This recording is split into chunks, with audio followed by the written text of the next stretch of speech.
کہ قرآن مجید میں اللہ تعالیٰ نے رسول اللہ صلی اللہ علیہ وسلم کی جو ذمہ داریاں بتائی ہیں، ان ذمہ داریوں میں اللہ نے قرآن میں متعدد مقامات پر فرمایا کہ نبی ان میں نے بھیجے ہیں، یعلمہم الکتاب والحکمہ ویزکیہم، یہ نبی ان کو کتاب سکھائیں گے اور نبی ان کا تزکیہ کریں گے۔ بھائی اللہ یہ بھی کہہ سکتا تھا کہ نبی صلی اللہ علیہ وسلم کو میں نے اس لیے بھیجا کہ نبی ان کو قرآن دیں گے اور پھر قرآن ان کو خود ہی سمجھ میں آ جائے گا، پڑھیں گے، ان کی زبان میں نازل ہوا ہے اور قرآن پڑھ کے صحیح انسان بھی بن جائیں گے۔ یہ ہونا چاہیے تھا نا۔ نہیں یاری میرے خالے بات سمجھ، آج لوگ کہتے ہیں نا بابوں وابوں کی ضرورت نہیں ہے، بابا لیس لوگ ہیں، ہم کتاب پڑھیں گے۔ کتاب قرآن سے زیادہ اچھی کوئی کتاب ہو سکتی ہے؟ تو اگر قرآن کافی ہوتا ہدایت کے لیے اور تزکیے کے لیے تو نبی کے ذمے یہ کیوں لگایا جاتا ہے کہ نبی قرآن سکھائیں گے بھی ان کو؟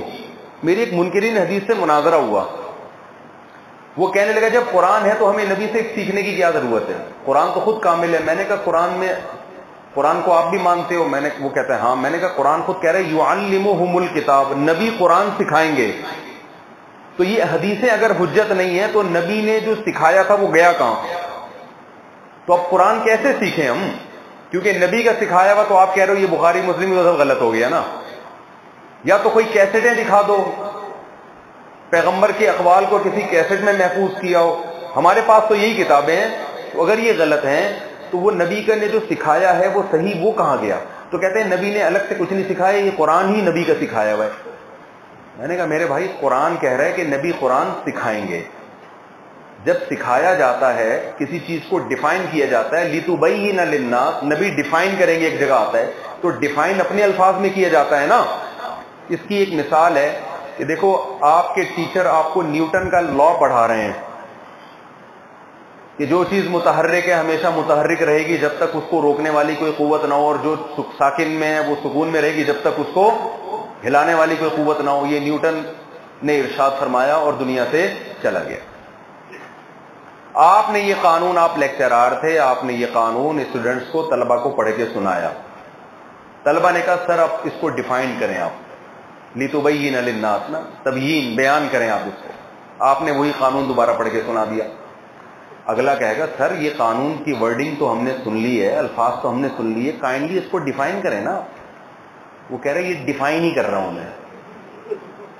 تو کہیں گے سر یہ تو کتاب میں ویسے ہی لکھا ہوا ہے، اس کے لیے ہمیں آپ کی ضرورت نہیں ہے۔ آپ کو جو تنخواہ دی جا رہی ہے اس کو ایکسپلین کرنے کے لیے دی جا رہی ہے، ایکسپلین آپ اپنے الفاظ میں کریں۔ وہ ایک سردار جی سے کسی نے پوچھا نا، جب ویڈیو نہیں چل رہی ہوتی پھر مزہ آتا ہے لطیفے سنانے میں، ویڈیو ریکارڈ نہیں ہو رہا تو بھائی یہ لطیفے وطیفے ہٹا دینا کیونکہ سکھ بھی سنتے ہیں بیان۔ سردار جی سے کسی نے پوچھا اسکول میں سردار جی کے بچے سے کہ نیوٹن کا دوسرا لا کیا ہے؟ اس نے کہا مس آخر سے آتا ہے، پورا نہیں آتا، آدھا یاد ہے۔ مس پوچھوں چلو آدھا ہی سنا دے، کہتے از کالڈ نیوٹن لا، آدھا آتا ہے is called Newton law, first law یا سیکنڈ لا یا تھرڈ لا۔ تو قرآن کہہ رہا ہے نبی ایکسپلین کریں گے، نبی ڈیفائن کریں گے، تو نبی نے اپنے الفاظ میں کیا ہوگا نا، اپنے عمل سے، اپنے الفاظ سے۔ تو میں نے اس منکر حدیث سے کہا اگر یہ حدیثیں ٹھیک نہیں ہیں تو وہ نبی نے جو ڈیفائن کیا وہ کہاں ہیں؟ کیونکہ نبی کی ڈیفائن کے بغیر، ایکسپلین کرنے کے بغیر تو قرآن خود کہہ رہے سمجھ میں نہیں آئے گا، تو کہاں گیا وہ؟ تو آپ قرآن کی اس آیت میں غور کریں، قرآن کہہ رہا ہے کہ نبی ایکسپلین کریں گے، یعلمہم الکتاب، کتاب سکھائیں گے۔ پڑھے لکھے لوگوں کا ایک بڑا فائدہ ہوتا ہے، میں پہلے ڈیفائن کا لفظ استعمال کر دیا، ایکسپلین کا لفظ زیادہ اچھا ہے ماشاءاللہ۔ مولانا یاس صاحب جو ہے نا، دو چار پڑھے لکھے میں آج کل اپنے ساتھ لے کے گھوم رہا ہوتا ہوں۔ تو نبی ایکسپلین کریں گے، وَيُزَكِّيهِمْ، اور پھر نبی ان کا تزکیہ کریں گے۔ بھئی قرآن بھی تو تزکیہ کرتا ہے نا، لیکن قرآن نسبت کس کی طرف کر رہا ہے؟ کریں گے قرآن ہی کے ذریعے، لیکن تزکیہ کوئی فرد کرے گا، پیغمبر کریں گے۔ مجھے ایک بات بتاؤ، صحابہ کا تزکیہ پیغمبر کے بغیر ممکن نہیں تھا، صرف کتاب ان کے لیے کافی نہیں تھی۔ تو کیا یہ ممکن ہے کہ نبی تو صحابہ کو کتاب دے کے چلے جائیں، نہ ایکسپلین کریں، نہ پریکٹیکلی ان کا تزکیہ کریں؟ یہ ممکن اگر نہیں ہے تو کیا تابعین کے لیے ممکن تھا کہ صحابہ ان کو کتاب دے کے چلے جائیں، نہ ان کا تزکیہ کریں اور نہ وہ ایکسپلین کریں، بس ایسی کتاب پکڑا کے چلے جائیں، اور وہ تابعین کہیں کہ ہمیں کسی بابے سے قرآن سیکھنے کی ضرورت نہیں ہے، نہ تزکیہ کی ضرورت، میں خود سمجھوں گا؟ تو صحابہ کہیں گے جب ہم خود سے نہیں سمجھ سکتے تو اتنا بڑا فنڈر کہاں سے آ گیا، تو کیسے سمجھ جائے گا اس کو؟ میں سمجھا پا رہا ہوں اپنی بات کہ نہیں سمجھا پا رہا؟ پھر تابعین کے لیے یہ ممکن نہیں تھا کہ وہ براہ راست قرآن سمجھ لیتے.